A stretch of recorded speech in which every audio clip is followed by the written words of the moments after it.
والله يدعو إلى دار السلام ويهدي من يشاء إلى صراط مستقيم. Assalamu alaikum, peace, and welcome to you to our program, The Beauties of Islam.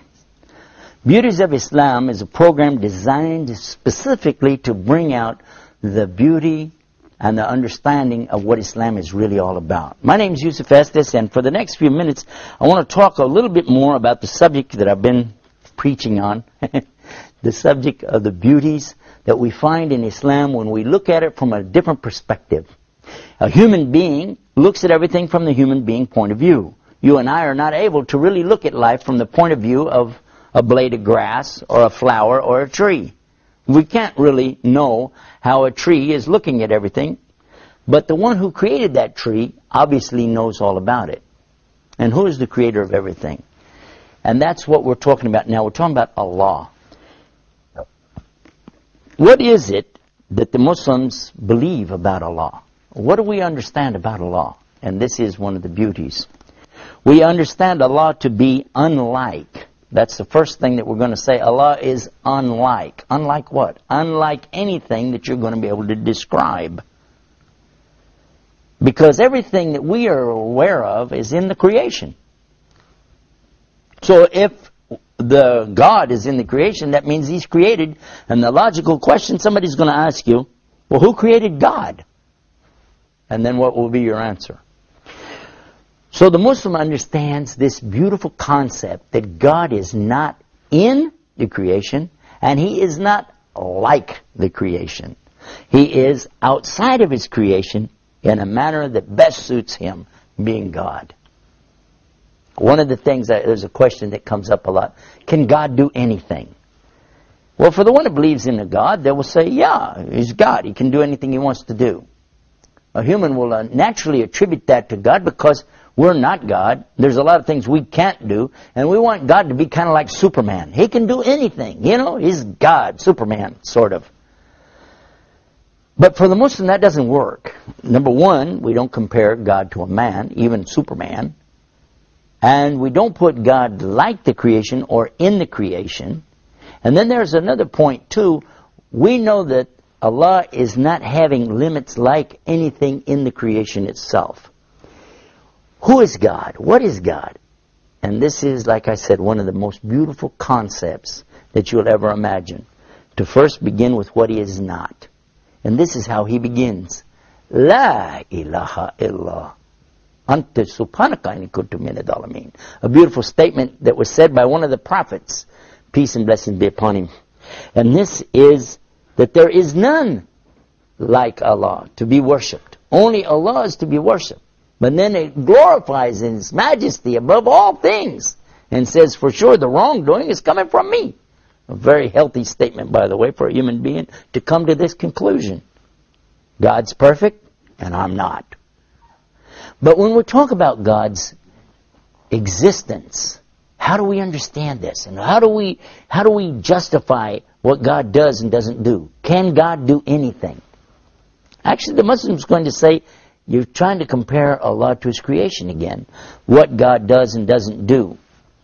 For instance, somebody would say, well, if God can do anything, could He be a man? Right away, the Muslim would say, no. Well, could He lie? No. Could He die? No. Could God cheat? No. These are things that, you're saying bad things about God. So these are things He doesn't do.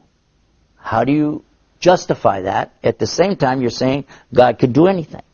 Well, Muslims don't say that. We say, La hawla wa la quwwata illa billah. There is no might, there's no power except the might and the power of Allah. And we say, Allahu ala kulli shayin qadir. This means that Allah is capable of doing whatever He wills to do. There's a but. Look at this. But Allah never wills to do something that will make Him not be who He is. In other words, He would never will to die because He's what? He's al-hayy, which means the eternally alive. Which now brings us to another area of beliefs in Islam. And that is that Allah is the epitome of each and every one of His characteristics. This is a beautiful teaching. And it's something you really need to reflect on and think about, because the more you think about this, the more you begin to understand a whole new concept, something that maybe you never thought about before. Allah says in the Quran, "Laysa kamithlihi shay'in wa huwa samiun basir." The meaning here is He is not like anything. And what is this next part? Samiun basir. It means all hearing and all seeing. Even this is not like the creation, because the creation, there's nothing in creation that can hear everything or see everything, is there? There's nothing in creation that has this kind of ability. And why? Because Allah is not in the creation. These are just a few of the things to give you a little tip of the iceberg. Now what I want to do, I want to let you think about what I'm talking about, so that this steeps in. It's going to take a minute for you. So you just let that seep in there for a minute. Take a break. We're going to come right back. I want to pick up right where I left off and continue with this beautiful concept in Islam. It's the concept of who God is and who He isn't. And all of that's going to be right here. So sit tight. We're going to be right back with more Beauties of Islam. Islam is keeping up the pace. Islam is for every race.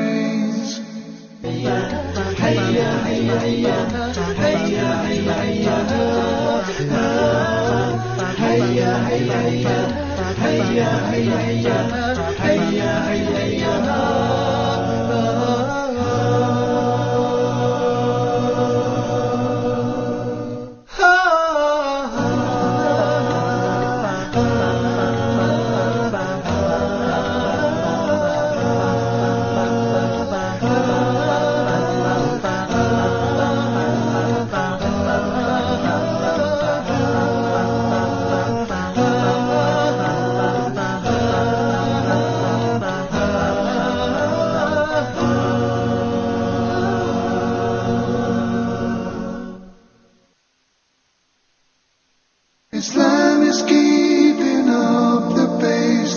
Islam is for every race. We're back and you're watching Beauties of Islam, and we've been talking about the beauty of the concept of God in Islam. And we started out by saying what Allah doesn't do, what He isn't. He isn't in His creation, He isn't like His creation. And what does He not do? He doesn't do anything that would make Him no longer be who He is. Now, He defines Himself. This is so interesting, because many people, they're searching for God. They want to know, who is God? Where is God? How do I know? What's my purpose? Why did He create me? Many questions that we have. But now look what we find in the Quran. It's in chapter 2, verse 255. That would be Surah Baqarah, the chapter called the cow. And look it up if you like, and see the meaning that's usually translated to be something like this. I give you the Arabic, and slowly we'll examine the meaning of it. Allahu la ilaha illahu al-hayyul qayyum la ta'khudhuhu sinatun wa la nawm lahu ma fis samawati wa ma fil ard man alladhi yashfa'u indahu illa bi'idhnihi ya'lamu ma bayna aydihim wa ma khalfahum wa la yuhituna bi shay'in min ilmihi illa bima sha'a. وَاسِيَ كُرْسِيُهُ السَّمَاوَاتِ وَالْأَرْضِ وَلَا يَئُودُهُ حِفْظُهُمَا وَهُوَ الْعَلِيُّ الْعَظِيمُ. You cannot translate this to the English language word for word and really still get this beautiful meaning, but we're going to try anyway. Allah starts out telling you again, Allahu la ilaha illahu. He says Allah, He is the one that there's none other to worship.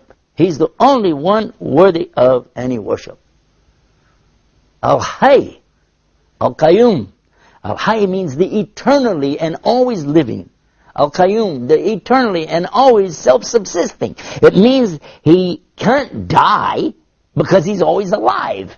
And He doesn't ever need anything from His creation because He's totally independent of His creation. He doesn't need anything.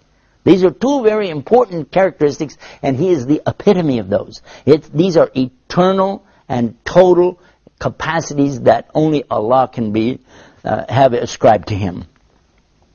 And then He continues and He says in here that He doesn't get tired. and he doesn't get sinatun wala naum, and he doesn't sleep. These are human attributes. These are creation things like animals and people, but not Allah. He doesn't get weary. He doesn't fall asleep. And look at this. And then he said, everything in the universe belongs to Him. Totally and completely. It all belongs to Him. Then he asked a rhetorical question. Who is there that could come between Him and His creation, except that He has to give Him permission to do it anyway? And then he says that He has full and total knowledge of the whole entire universe. And you don't have any knowledge. I don't have any knowledge, except what He gives us. And by the way, He can take it away from us too, can't He? Then he says that His kursi extends over the universe. His kursi. And this kursi is sometimes translated as chair. I'm sitting in a kursi right now. It's translated as chair, but actually can be also like a stool. And this stool is in front of Allah's arsh, His throne, in the same way, in same size proportion as a ring thrown into the desert. This is to give you the idea of how huge and amazing is this kursi. It's bigger than the whole universe. The universe becomes like a tiny ring, and the kursi like a giant desert. Then the comparison from Allah's kursi to His throne, again, now suddenly the kursi is the tiny ring, and the throne is the giant desert. Now this proportion thing is important, because the next part it comes up, and it says how mighty and how majestic and how amazing is Allah subhanahu wa ta'ala.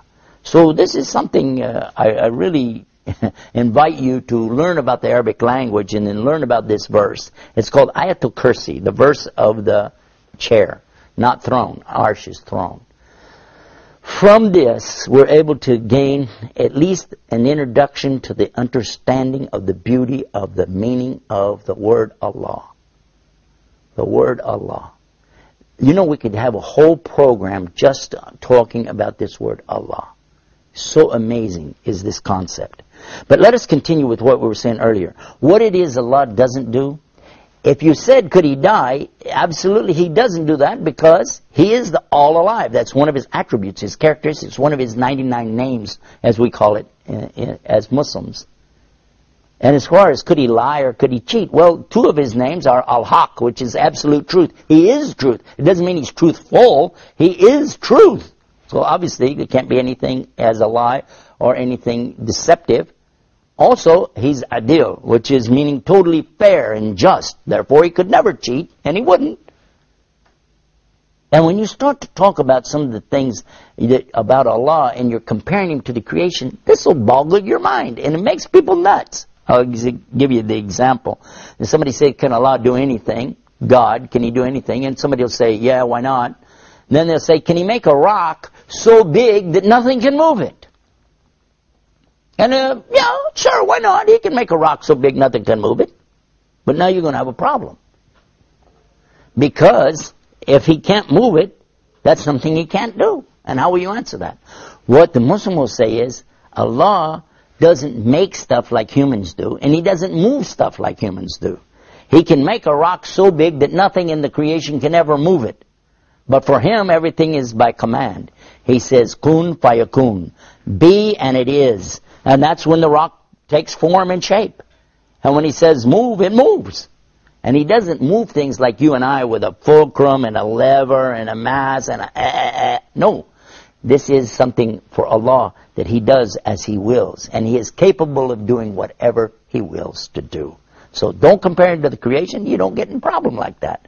And don't put Him in the creation. And you don't run into these problems in concept. Allah is mighty, and above all that He's created. A beautiful concept, a beautiful teaching in Islam. And for more about that, visit our website, beautiesofislam.com. And until next time, peace. Assalamu alaikum wa rahmatullah. Islam is peace.